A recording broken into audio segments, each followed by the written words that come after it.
Hi, this lesson is going to be called Jump Rope number 2, the second lesson of our jump rope lessons. So, as we always start, how are we doing today? It's a little bit of a rainy day here, and I'm doing this on Sunday. So, how are we doing? Up, down, or is it so-so because it's a rainy day? My day is going well so far, so I'll give you a thumbs up. So, I hope everyone is doing well.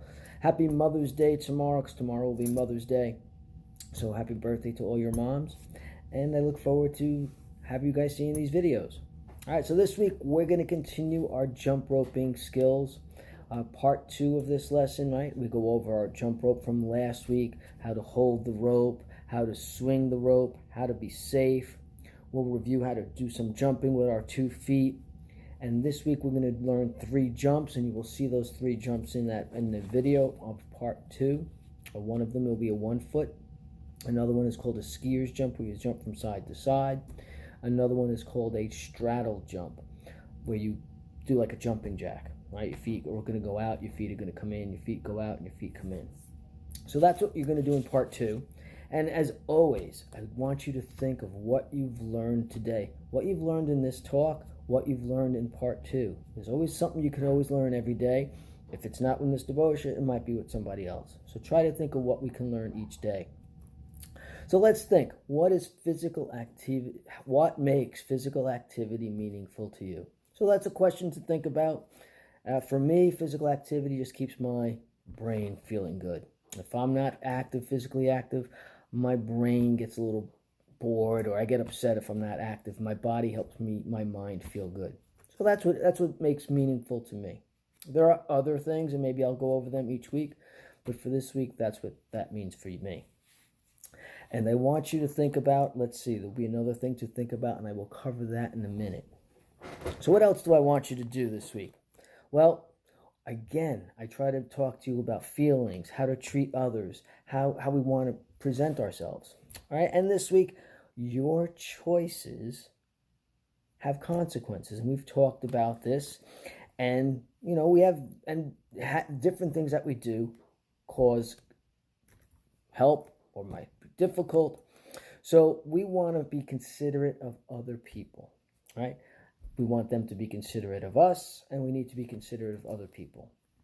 For instance, wearing masks. We've been talking about it for a year, right?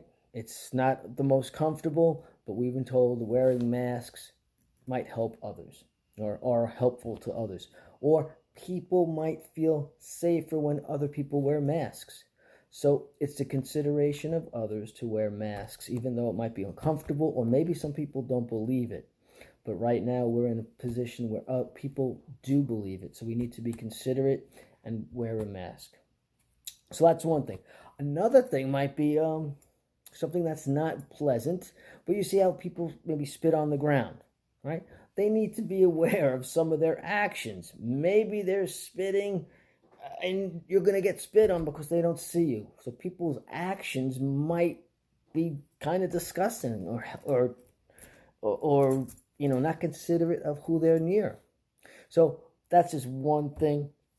Another thing that we see at PS205 when we're outside in gym, some of the people throw things out of their windows, right? And they might be on the 5th floor. It could be even higher because the apartment building's pretty tall above us. So their actions have consequences. What would happen if they threw something out that window and it hit somebody? Maybe it was an accident and they bumped into something. Or maybe they just threw something just to throw something out of the window. So their action can have a consequence. So I want you to also think about, and this might be in our Google form or the Flipgrid, what kind of, let's see, I'm trying to put this in words. What could happen if you lived on the 5th floor and you threw something out the window? What could be a consequence of you throwing something out the window? So think about that. Think about if you want to be the person throwing. Think about if you're on the ground. So think about the 2 people that are involved.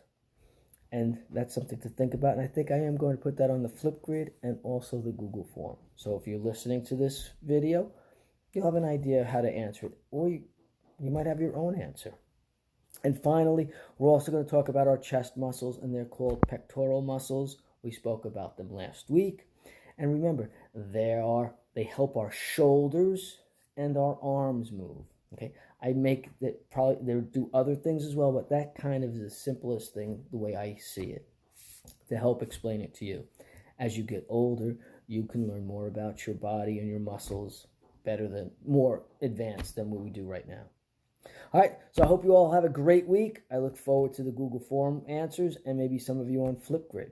If you are doing Flipgrid, what I'm doing is I'm copying my answers because I make a video and I send it back. So I'm going to copy the link and I'm going to put it in the Google Classroom private comments. Okay, take care. Bye-bye.